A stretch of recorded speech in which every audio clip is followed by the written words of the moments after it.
որպես հոգուպարտ բերելու մեր զորակցությունը մեր ազգային մեծագործ բարերարին, ով երկու օր առաջ գտնվելով մայր հայրենիքում, այցելելով Մայրաթոր Սուրբ Էջմիածին, ուր վեհապար հայրապետի հանդիսապետությամբ նախագահությամբ կատարվեց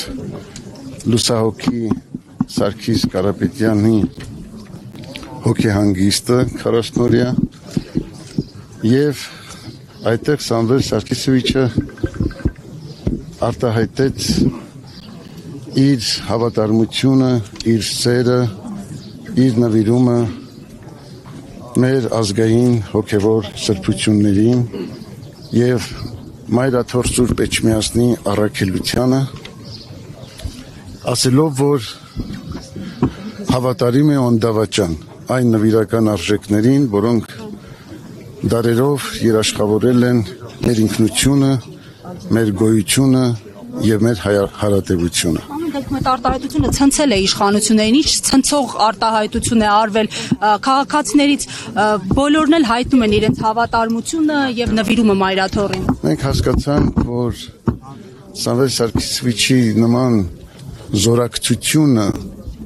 Մայրաթոր Սուրբ Էջմիածնին այսօր վերածվեց քաղաքական հետապնդումների, որը իր մեջ կրում է իշխանությունների վերաբերմունքը եւ այդ իմաստով մենք եկել ենք մեր զորակցությունը բերելու։ Միայն զորակցությունը, եթե կանոնավորվի, ցնցել էր նաեւ այն, որ հնարավոր է նաեւ ձևակերպվեն հոգեվոր իշխանության կողմից, հաշվի առնելով, որ ի վերջո զարգացումները կարծես թե դեպի անկասելի ուղղությամբ են տանում։ Միանշանակ մեր եկեղեցին մեր ժողովրդի հետ է եղել եւ դուք գիտեք Սամվել Սարգիսովիչը բոլոր ժամանակներում հավատարիմ է իր ազգային արժեքներին, իր ժողովրդի եւ իր պետականության շահերին, հակառակ ամեն տեսակի փորձության, որովհետեւ նա ստացել է այդպիսի կրթություն, դաստիարակություն, բոլորդ գիտեք նա ում զավակն է, ովքեր են նրա ծնողները։ Եթե կանոնավորվեք, ինչ է համարում, որ Նիկոլ Փաշինյանը պատերազմ է սկսել եկեղեցու դեմ, եկեղեցու սպասավորների դեմ, փորձում է ստուգել նրանց կուսակրոնության ուխտը խախտել են, թե ոչ, ինչ գնահատական։ Մենք ոչինչ չենք գնահատում, ոչինչ չենք ձևակերպում, մենք այստեղ ենք վկայելու մեր սերը, մեր հավատարմությունը,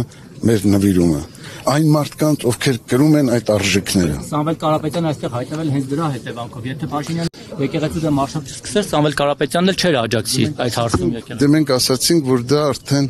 քաղաքական հետապնդումներ եւ նպատակ է հետապնդում։ Հիմա նաև ձեր այցը այստեղ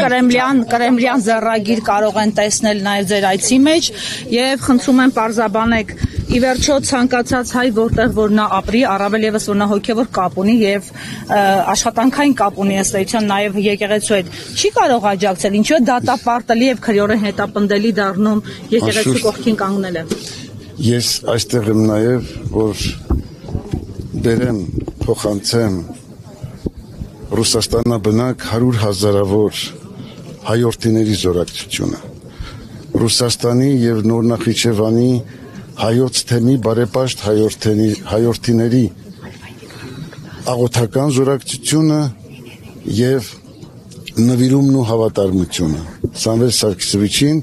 ում ինձանից լավ գիտեք բոլորդ եւ գիտի ամբողջ հայ ազգը։ Ես կարծում եմ Փաշինյանը նա գովասանքի խոսքերով է խոսալ միշտ։ Այո, իհարկե, ես կարծում եմ, որ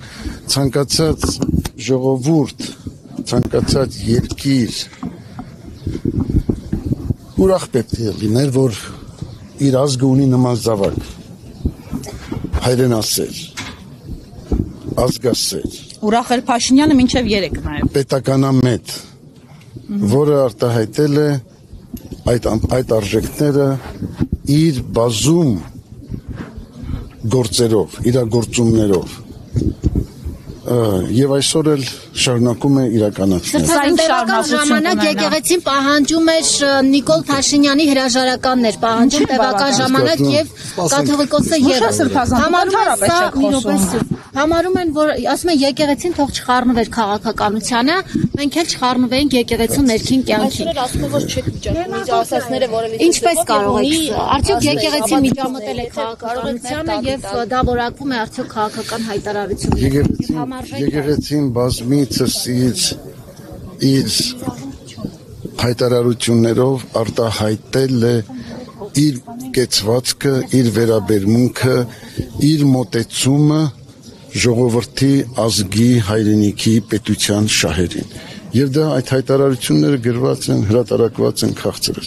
Հիմա կրկնել իմաստը ո՞րն է։ Լավ, շարունակությունը դեպի ուր կգնա։ Ի վերջո,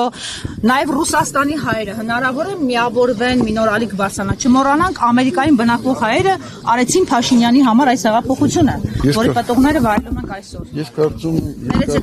եմ, քիչ այն կողմ կգնաք մեզ համար աշխատանքային։ Ես կարծում եմ բոլոր հայրենասեր, բոլոր ազգասեր, բոլոր եկեղեցասեր, քրիստոնյա հայրենիները չեն կարող այլ կեցված ունենալ։ Դուք այդ բաները տեսնում եք, մոտիվացիան կա, այդ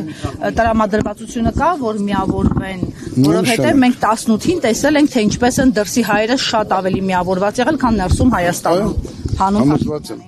Արդյոք կհաջողվի ճնշել Փաշինյանի եկեղեցուն եւ այս պատերազմը ինչպես կավարտվի։